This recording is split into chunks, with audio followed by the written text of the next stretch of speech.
Hi! Grabe ka, Bibo. Okay. Meron kami ditong sus nga patata.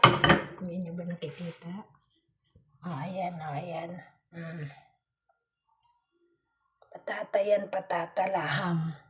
Ngayon, marami kasi siyang sus. Marami ang sus. So, ginawa ko siyang parang udong. Parang udong ba kung sa Pilipinas ba? Parang udong. Pero spaghetti pasta. Ang sauce, ayan, no? Oh. Diba? Pasok na rin yan. Pagkain na rin yan. Pwede na yan tanghalian. 100% tanghalian na yan, diba? Parang udong lang siya. Diba? Parang udong na nilagyan ng nilagyan ko ng sardinas. Diba? Malasa.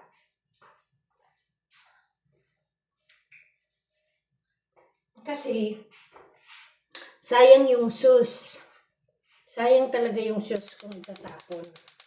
So, yun yung ginawa ko. Kaya ito, patata at saka, yung patata at saka yung patata at saka, yung patata at saka laham,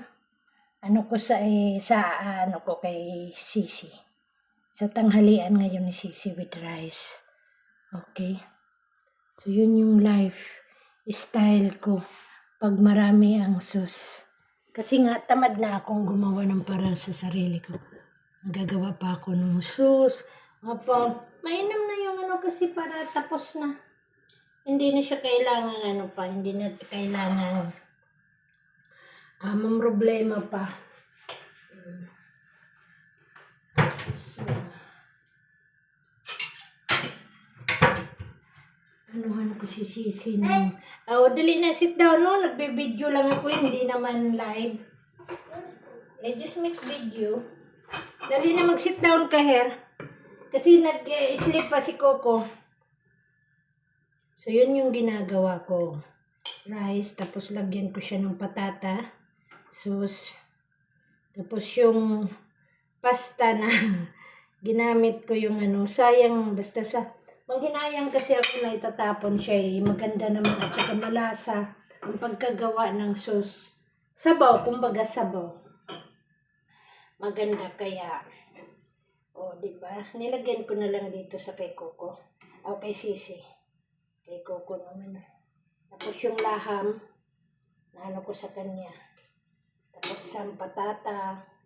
Sa kanya na yung laham. Dali na, come here. Sit down, Her.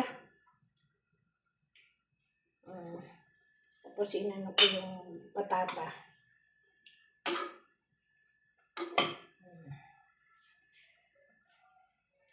Dali na, come here. Sit down.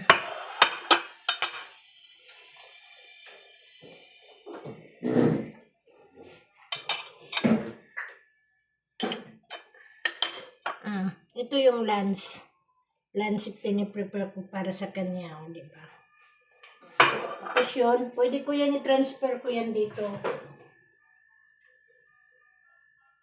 Ihalo ko na lang yan.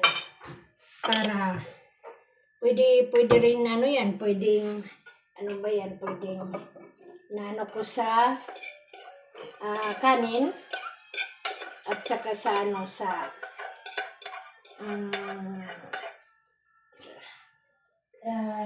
ano bang tawag yun?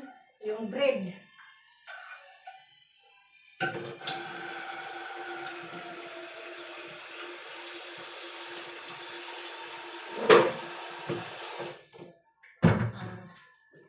So, pwede na yan.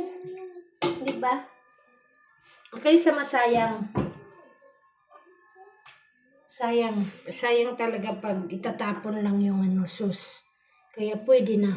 Parang udong na nga lang. Parang spaghetti na rin din. Sabay pang ganun sa parang spaghetti. So, thank you. Thank you again for watching. And bye. Ayan yung